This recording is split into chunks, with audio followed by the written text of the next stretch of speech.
Masih bersama saya Eufolia, pemirsa, kembali kami sampaikan 3 berita utama Kaltim hari ini. Banjir bercampur lumpur terjadi di Lempake Samarinda Utara menyebabkan aktivitas warga terhambat.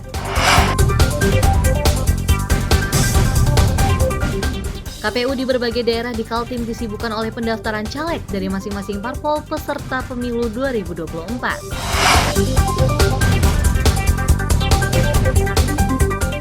Balap mobil Tamiya di Samarinda berlangsung seru dan pesertanya datang dari berbagai daerah termasuk dari Kalimantan Selatan.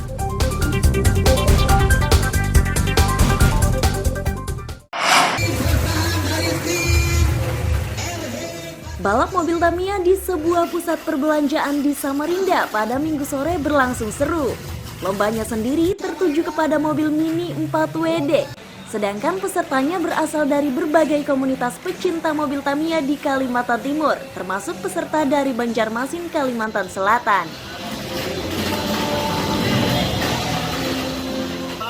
Bagi pecinta mobil Tamiya, lomba semacam ini ternyata digelar sekali dalam sebulan.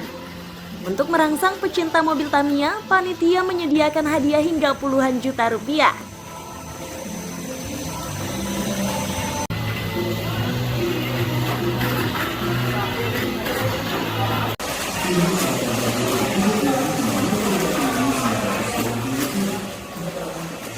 Hari ini kita mengadakan open race Samarinda Pro Dempar. Kita laksanakan selama 3 hari pada tanggal 12, 13, 14. Hari ini adalah hari terakhir atau final race yang kita laksanakan, yaitu seri set Dempar. Itu jadi harapan kami sih, mempererat tali silaturahmi antar komunitas di Kalimantan Timur. Itu aja tujuan kami. Total hadiah bang? Untuk total hadiah yang pelaksanaan ini 25 juta rupiah, terdiri dari 6 juara dan 1 best time overall di track A. Best time overall itu adalah waktu tercepat dari sekian race. Meski disebut sebagai ajang silaturahmi, namun peserta tetap menghendaki menjadi yang terbaik. Bahkan mereka membawa beberapa mobil untuk diikutkan dalam perlombaan.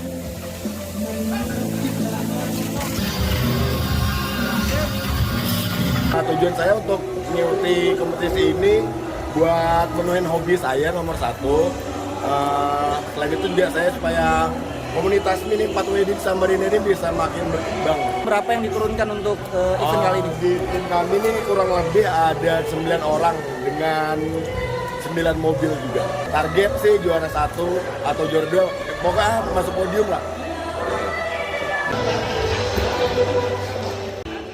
Lomba balap mobil Tamiya ini berlangsung 3 hari dengan memperebutkan hadiah utama 25 juta rupiah. Amir Hamzah dan tim liputan melaporkan dari Samarinda.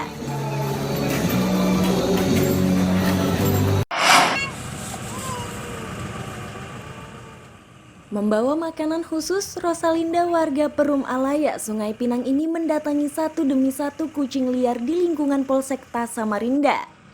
Dengan penuh kasih sayang, kucing liar ini diberi makan secukupnya dan kucing yang sakit ia beri obat. Awalnya Rosa banyak menemukan kucing yang tidak terawat. Beberapa tempat yang banyak terdapat kucing liar ia datangi. Sebagian dari kucing itu dipelihara di rumah dan sebagian lainnya ia datangi secara berkala untuk diberi makan. Meski dalam kondisi terbatas, Rosa terus berupaya merawat kucing itu agar tumbuh dan hidup sehat.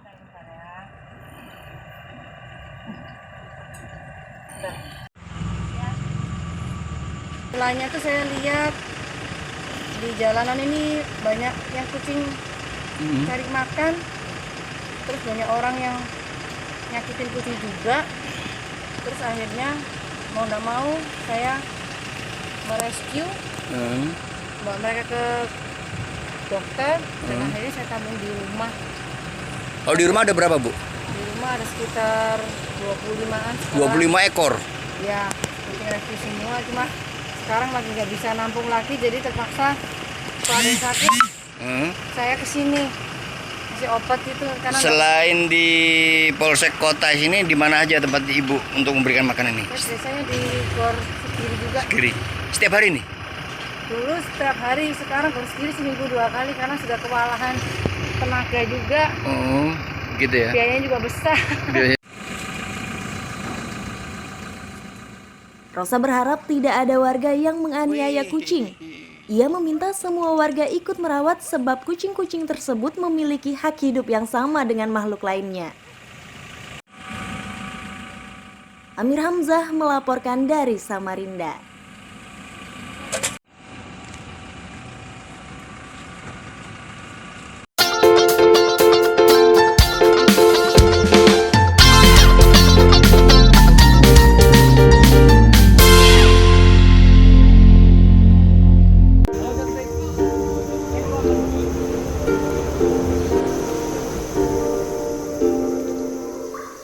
Hijau, sejuk, dan menyegarkan.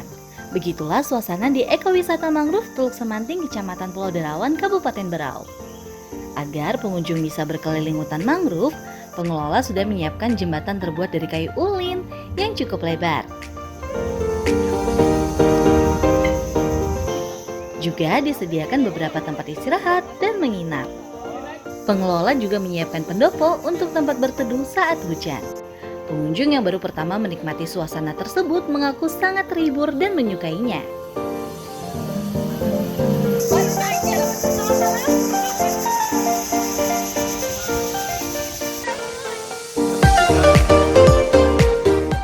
Tempatnya bagus ya, dan fasilitasnya sudah cukup memadai. Selain keindahan alamnya, kita juga bisa sambil belajar di sini.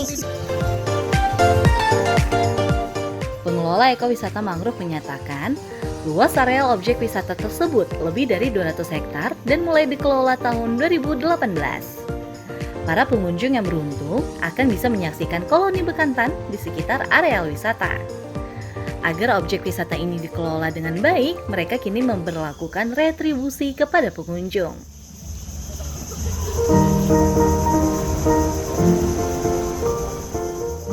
Wisata ini sejak tahun 2018 awal hingga hari ini baru kita launching dan baru ada melakukan penarikan retribusi. Apa aja yang diandalkan di wisata ini Bang, selain hutan mangrove-nya? Salah satunya adalah koloni bekantan yang ratusan ekor di kawasan mangrove seluas 348 hektar di tempat kami. Meski lokasinya terpencil, di hari tertentu objek wisata ini ramai dikunjungi pelancong. Mereka bukan hanya penduduk lokal, karena sebagian darinya datang dari berbagai daerah. Amir Hamzah dan Miko Gusti melaporkan dari Kabupaten Berau.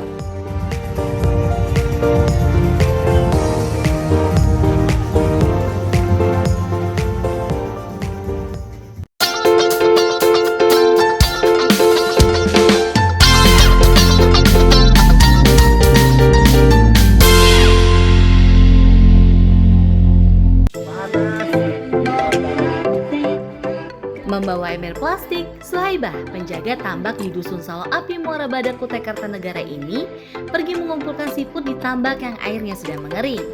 Rencananya, siput-siput ini diolah menjadi makanan enak dan lezat. Mereka menamai menu makanannya burungeng.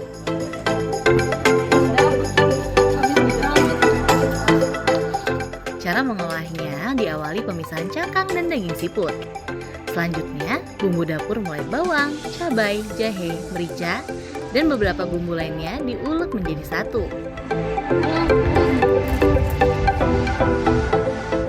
Langkah berikutnya adalah mencampur bumbu dengan daging siput yang hampir matang. Proses ini berlangsung hingga daging siput benar-benar matang dan memunculkan aroma sedap.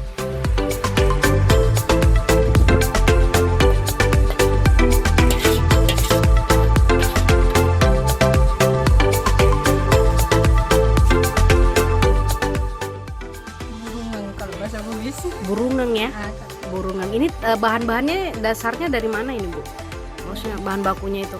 Dari empang. Dari empang ya. Itu apa itu jenisnya? Siput. Siput ya. Oke, kalau dikenal di sini biasanya siput apa Bu? Siput empang. Siput empang ya. Bu, kalau boleh tahu ini siputnya sempat dijual juga atau gimana sih? Sempat dijual. Jualnya seperti apa? Sudah bersih begitu, sudah dibersihin. Oh, jadi isinya yang Iya, dijual isinya. ya? Oke, biasanya kalau dijual berapa, Bu? 15.000 15.000 itu berapa? 1 kilo. 1 kilonya 15.000. Bu, kalau boleh tahu ini racikannya ini bagaimana? Apa aja yang dicampur-campur ini akhirnya bisa jadi makanan ini, Bu? Ini dimasak kecap ya kalau kita bilang. Masak kecap. Bawang merah, bawang putih, jahe, merica, serai, daun jeruk. Daun jeruk ya.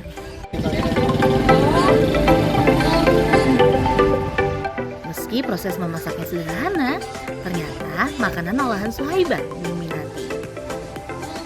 Beberapa di antaranya sengaja datang ke Pondok Suhaibah demi menikmati masakan seafood.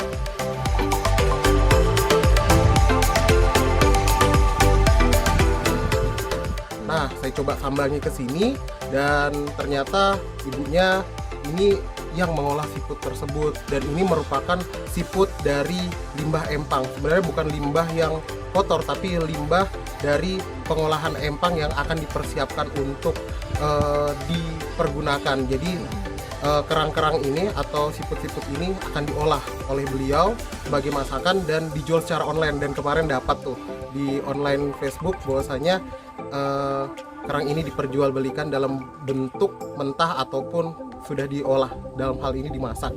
Dan ini akan saya jadikan oleh-oleh di tempat kerja saya. Bagi petambak, seafood dianggap sebagai limbah yang membahayakan keselamatan bibit ikan dan udang. Dari ide masakan yang dibuat oleh Suhaibah, kini seafood yang dianggap limbah ini ternyata bermanfaat sekaligus menghasilkan. Amir Hamzah dan Nina Erlina melaporkan dari Kutai Kartanegara.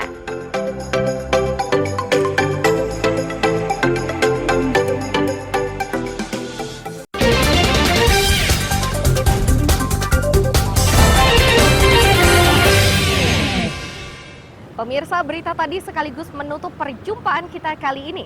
Akhirnya saya Eufolia beserta tim redaksi yang bertugas mengucapkan selamat pagi, selamat beraktivitas, sampai jumpa.